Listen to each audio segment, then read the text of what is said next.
Y unos que hablaban de que el templo estaba adornado de hermosas piedras y ofrendas votivas, dijo: en cuanto a estas cosas que veis, días vendrán en que no quedará piedra sobre piedra que no sea destruida. Y le preguntaron diciendo: Maestro, ¿cuándo será esto? ¿Y qué señal habrá cuando estas cosas estén por suceder? Y él entonces dijo: mirad que no seáis engañados, porque vendrán muchos en mi nombre diciendo: yo soy el Cristo, y el tiempo está cerca, mas no vayáis en pos de ellos. Y cuando oigáis de guerra y de sediciones, no os alarméis, porque es necesario que estas cosas acontezcan primero, pero el fin no será inmediatamente. Entonces les dijo: se levantará nación contra nación y reino contra reino, y habrá grandes terremotos y en diferentes lugares hambre y pestilencias, y habrá terror y grandes señales del cielo. Pero antes de todas estas cosas os echarán mano y os perseguirán y os entregarán a las sinagogas y a las cárceles, y seréis llevados ante reyes y ante gobernadores por causa de mi nombre. Y esto os será ocasión para dar testimonio. Proponed en vuestros corazones no pensar antes cómo habéis de responder en vuestra defensa, porque yo os daré palabra y sabiduría, la cual no podrán resistir ni contradecir todos los que se opongan. Mas seréis entregados aún por vuestros padres y hermanos y parientes y amigos, y matarán a algunos de vosotros, y seréis aborrecidos de todos por causa de mi nombre, pero ni un cabello de vuestro cabello perecerá. Con vuestra paciencia ganaréis vuestras almas. Palabra del Señor. Créanme que hay algunos textos bíblicos en los cuales uno lee y cuando uno dice después palabra del Señor, uno dice: ¿en qué contexto está esa palabra del Señor de esperanza? Cuando Jesús está hablando de que vamos a tener sufrimientos, vamos a tener persecuciones, vamos a ser entregados ante reyes, ante gobernadores, y que incluso está en riesgo nuestra vida y nuestra seguridad. Pero sin embargo, ahí es cuando uno encuentra la riqueza propia del texto bíblico, que trata de darnos a entender o de explicarnos algo que va mucho más atrás o que va mucho más de fondo de las propias palabras literales de Jesús, porque tenemos que entender que todo tiene un sentido dentro de lo que Jesús predica, dice y hace. Y tenemos que leer el texto dentro de su contexto también. ¿Qué es lo que está pasando en ese momento? ¿Qué es lo que le interesa a Lucas transmitir? ¿Qué es lo que le interesa al pueblo también escuchar? ¿En qué momento se escribe el Evangelio y bajo qué condiciones se está escribiendo? Y ahí nos vamos encontrando históricamente que Jesús, cuando se escribe Lucas, Jesús ya ha pasado por la tierra, Jesús ya ha resucitado, Jesús ya ha ascendido, y están las primeras comunidades empezando a organizarse, las primeras comunidades cristianas. Y las primeras comunidades cristianas siempre tuvieron ese deseo de poder ver el retorno de Jesús o ver la segunda venida, que yo volveré por ustedes. Entonces los discípulos, cuando ven ascender al Señor, como lo dice el mismo Evangelio de Lucas, se quedaron con la idea que cuando ellos volvieran a Galilea en un tiempo corto, no en un tiempo lejano, iban a ver a Jesús. Sin embargo, ellos se iban poniendo ancianos, se iban poniendo más viejos, iban enseñando y haciendo discípulos. Pero fueron los discípulos de los discípulos que fueron creyendo también lo mismo que les enseñaban ellos, que antes que murieran iban a ver la venida del Señor. Y así se fue constituyendo la idea de que la venida del Señor iba a estar cerca. Entonces Lucas escribe para poder recordar lo que dijo Jesús en cuanto a estas situaciones que les causaban ansiedad, preocupación a estos discípulos de los discípulos y a los que estaban creyendo en las primeras comunidades. Porque ellos se preguntaban: estamos en medio de una situación un poco crítica, donde no tenemos un poder, donde no tenemos un sustento ideológico base en el cual nos podamos concretar como creyentes. Estaban recién creándose los primeros postulados y dándose a conocer las primeras cartas, y estaban recién los primeros viajes de los misioneros, de aquellos Pablos, de aquellos Silas, de aquellos Pedros que estaban predicando, pero ellos necesitaban recordar lo que Jesús había dicho para mantener y sustentar su fe.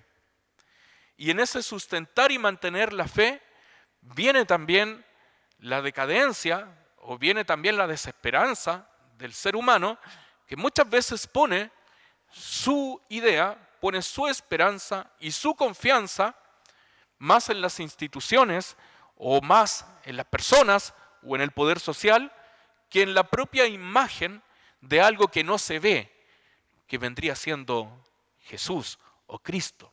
Ya no lo ven físicamente, ya no lo pueden tocar, ya no lo pueden abrazar, ya no pueden ver sus milagros, ni tampoco lo pueden ver cómo camina. Por lo tanto, tienen que tener una imagen en la cual sustentar su fe. Si nosotros lo llevamos dentro de una condición social de cómo se vive hoy día sociopolíticamente en las sociedades, podríamos decir que dentro del marco regulador y fundamental de todas las naciones y de todas las sociedades, existen los derechos fundamentales, los cuales no se pueden violar. Todas las sociedades están basadas en sus normativas para no violar los derechos fundamentales de las personas. Por lo tanto, cualquier Estado, cualquier nación que atente contra los derechos fundamentales de las personas se convierte en un violador sistemático de derechos humanos. Por lo tanto, las normativas, las leyes están hechas en base a eso, no pueden contradecirse. Y las personas, nosotros los ciudadanos, creemos en una idea general que es la idea de Estado-nación que nos debe beneficiar y que debemos tener un Estado benefactor en el cual nosotros debamos creer, pero no lo vemos.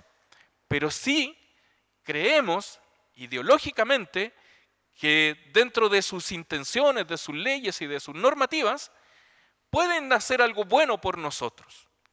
Y de hecho ahora estamos hoy día mismo en una controversia donde tenemos que elegir a un presidente que lo vemos sí, pero en realidad son las ideas en las cuales nos sustentamos. Sin embargo, ese mismo problema ha pasado durante años y durante siglos, que las personas tienen que tener una imagen física sobre la cual sustentarse, las cuales son súper simbólicas. El haber tenido la destrucción del muro de Berlín en algún momento, si es que ustedes lo recuerdan, significó una fuerte ganancia de la democracia en ese momento. El que se haya derribado algunas barreras o el que se haya terminado una guerra en un momento simbólico, el que haya pasado alguien por el arco de triunfo, el que haya llegado en un momento simbólico a un lugar alguien, simbolizan para nosotros un fundamento en lo cual también creemos. Y fíjense que en los tiempos de Jesús, los religiosos, los grandes religiosos y los seguidores de Jesús tenían la fe puesta en las piedras, en el edificio que era el templo. El templo simbolizaba para ellos la fe. Estaban orgullosos de su templo, sacaban pecho por su templo. Ellos idolatraban su templo porque representaba no solamente la fe, sino que además la cultura, porque representaba su historia, porque adentro tenía símbolos, porque podían hablar dentro de él en su idioma, en su lengua, y hacían ritos de los cuales venían de los siglos anteriores.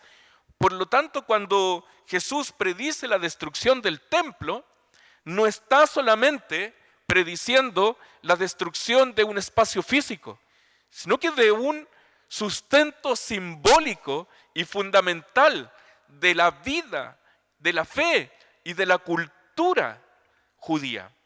Está diciendo, todo esto puede ser totalmente destruido y no va a quedar piedra sobre piedra. Va a ser completamente destruida la ideología, completamente destruida las ideas, y puede ser de que ustedes vivan esa consecuencia en las cuales su idea puede ser perseguida. El ser adepto al cristianismo puede ser constituido como una amenaza para el imperio. Por lo tanto, todos los seguidores de Jesús iban a ser radicalmente perseguidos, y así se vio durante el tiempo posterior a Jesús. Entonces Jesús indica estas señales antes del fin, pero da una advertencia profunda, de las cuales muchas personas se han aprovechado y han tratado de mantener una falsa fe o una falsa confianza. Y esa falsedad son los falsos profetas, de los cuales Jesús dice que van a haber muchos que van a venir a decirnos: estamos en los últimos tiempos, y van a sembrar dentro de nosotros angustia, dolor, desesperación. Van a sembrar en nosotros incertidumbre. Vamos a creerle a muchos que estamos en el final de los tiempos, y algunos van a correr quizás a las iglesias, pero no por amor a Dios, sino que van a correr a las iglesias por tratar de salvar simplemente su vida, su alma, pero no porque tengan una conversión intrínseca en su corazón. Muchas personas dijeron que cuando iba a terminar el primer milenio, el año 1000, se iba a terminar el mundo. Algunos dijeron que el mundo se iba a terminar el año 2000. Otros dijeron que se iba a terminar el año 2012, cuando se terminaba el calendario maya. No sé si lo recuerdan, o que eran grandes pestes, la peste bubónica, después la fiebre amarilla, después las otras pestes que vinieron, la tuberculosis. Era prácticamente el final de los tiempos, y siempre amenazando al mundo con algo apocalíptico, pero no apocalíptico desde la vista de la esperanza, que es el libro en sí mismo, sino que apocalíptico visto desde la vista de la destrucción del ser humano en sí mismo. Y claro, nosotros muchas veces hemos creído y hemos sustentado nuestra fe en lo que dice la Biblia. Y si es que la Biblia dice que van a venir pestes y destrucciones, asimilamos rápidamente que entonces las pestes del día de hoy y las destrucciones y los rumores de guerra del día de hoy responden exclusivamente a señales antes del fin, porque Jesús lo dijo. Sin embargo, Jesús dice: no es así. No quiere decir que cada vez que hay una guerra esté cerca el fin del mundo.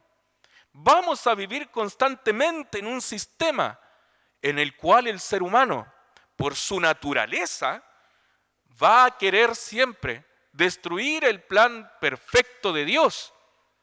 Pero eso no quiere decir que constantemente estemos mirando de que mañana se va a terminar o no se va a terminar el mundo. Y aquí es donde Jesús da el mensaje de esperanza.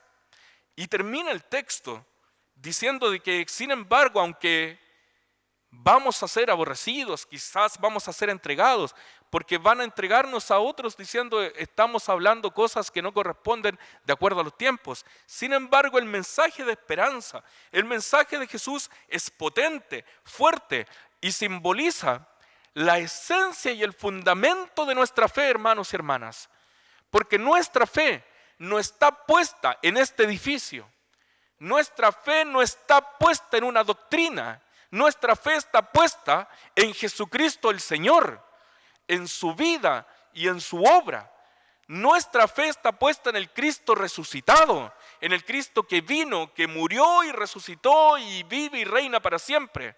Ahí está puesta nuestra fe. Y no en una institución solamente. Trabajamos para una institución porque creemos que aquí se trabaja para el reino de Dios. Sin embargo, lo principal de esto es saber que cuando tenemos alguna dificultad, cuando tenemos momentos complejos, cuando tenemos alguna diferencia y cuando estamos en conflictos internos o externos, debemos acudir a ese Dios que nos dice a través del texto: ni un cabello de vuestra cabeza perecerá. El Señor, Dios, tiene el control de todo. Y no una institución, ni un templo, ni una orgánica. Dios está con nosotros. Y Él sabe que iban a pasar todas estas cosas. Él, como Dios, conoce nuestro corazón humano. Y sabe de que el ser humano muchas veces se alimenta, y su ego se alimenta, de la incredulidad o de la ignorancia incluso de otros, o de aquellos que buscan en diferentes partes porque tienen un vacío. Pero el texto nos dice que no es necesario que nosotros pongamos nuestra fe exclusivamente en organizaciones, en orgánicas, sino que eso no constituye el fundamento de la fe.